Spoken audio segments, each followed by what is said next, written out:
আসসালামু আলাইকুম সবাইকে, welcome back to cooking studio. আশা করছি আপনারা সবাই ভালো আছেন। আজকে আমি আপনাদের সাথে শেয়ার করতে যাচ্ছি একটা খুবই স্পেশাল আর ডিলিশিয়াস রেসিপি। এটা হলো চিকেন পুরি। বাইরে ক্রিস্পি আর ভেতরে স্পাইসি জুসি চিকেন ফিলিং। এই রেসিপিটা টি টাইম স্ন্যাক হিসেবেও পারফেক্ট, আবার গেস্ট সেলে বা স্পেশাল ডেতেও ইজিলি বানাতে পারবেন। তো ফার্স্টেই লাগছে ঘি। এখানে 2 টেবিল চামচ পরিমাণ নিয়েছি। তো ঘিটাকে গরম হতে দিয়ে এখানে ময়দা নিয়ে নিলাম 2 কাপ পরিমাণ, স্বাদ মতো লবণ আর সাথে আজওয়াইন অ্যাড করেছি আর দিয়েছি চিনি 1 চা চামচ। তারপর সেই গরম করে নেওয়া ঘিটা অ্যাড করে দিয়েছি।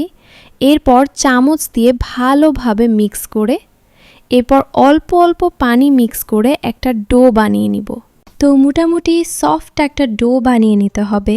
তারপরে এটাকে ঢেকে রেস্টে রাখছি হাফ অ্যান আওয়ারের জন্য। সেই ফাঁকে পুরটা রেডি করে নিব। এর জন্য একটা প্যানে 2 টেবিল চামচ মতো তেল গরম করে এর মধ্যে এলাচ আর লবঙ্গ দিয়েছি। তারপর এখানে অ্যাড করছি চিকেনের কিমা 1 কাপ পরিমাণ। তো এখন চিকেনটাকে কিছু সময় ভেজে এর মধ্যে রসুন বাটা নিয়েছি 1 টেবিল চামচ। সেই সাথে কালো গোলমরিচ গুঁড়া আর স্বাদ মতো লবণ দিয়েছি। হাফ চা চামচ করে ধনিয়া, ভাজা জিরা আর লাল মরিচ গুঁড়া দিয়েছি। সেই সাথে সামান্য একটু হলুদ গুঁড়া দিয়েছি। এরপর টমেটো সস আর সয়া সস দিয়েছি 1 চা চামচ করে। সব কিছু ভালোভাবে মিক্স করে পেঁয়াজ কুচি অ্যাড করছি হাফ কাপ। এখন এটাকে ঢেকে 5 মিনিট রান্না করে নিব।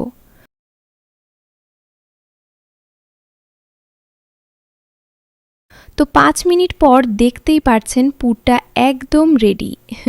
এখন উপরে কিছুটা কাঁচা মরিচ কুচি দিয়ে নামিয়ে রাখছি। এখন বানিয়ে নিব স্পেশাল তেঁতুলের সস।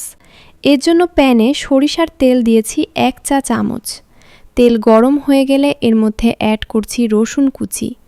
রসুনগুলোকে ব্রাউন করে ভেজে এর মধ্যে দিয়ে দিচ্ছি পেঁয়াজ কুচি। পেঁয়াজটাকে কিছু সময় ভেজে এর মধ্যে অ্যাড করছি তেঁতুলের কাঠ 1 কাপ পরিমাণ।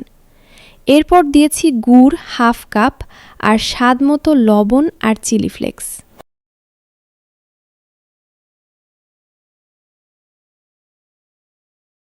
এরপর আর কিছুই না, জাস্ট ভালোভাবে মিক্স করে মিক্সচারটা ঘন হয়ে এলে আমাদের স্পেশাল তেঁতুলের সস রেডি হয়ে যাবে। অন্যদিকে দেখতেই পাচ্ছেন আমার ডোটাও সেট হয়ে গিয়েছে। এটাকে আমি 4টা লেচিতে ডিভাইড করে নিয়েছি। এখন একটা লেচি এইভাবে হাত দিয়ে চেপে চেপে গোল রুটির মতো করে এর মধ্যে চিকেনের পুরটা দিয়ে দিব। তারপর এইভাবে 4 দিক থেকে ফোল্ড করে নিয়ে এইভাবে সিল করে দিতে হবে।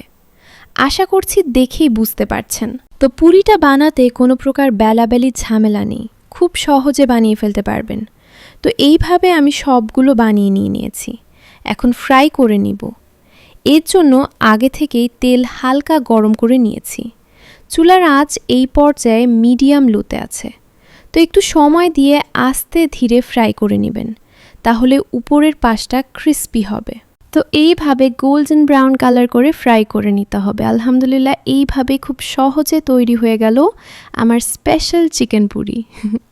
দেখতেই পাচ্ছেন কতটা ক্রিস্পি আর টেম্পটিং হয়েছে। তেঁতুলের সসের সাথে খেলে টেস্টটা নেক্সট লেভেল। আপনি যদি রেসিপিটা ভালো লেগে থাকে তাহলে অবশ্যই ভিডিওটা লাইক করবেন। আর নতুন নতুন ইজি রেসিপি পেতে চ্যানেলটা সাবস্ক্রাইব করে পাশে থাকা বেল আইকনটাও প্রেস করে রাখবেন। সবাই ভালো থাকবেন, সুস্থ থাকবেন। আল্লাহ হাফেজ।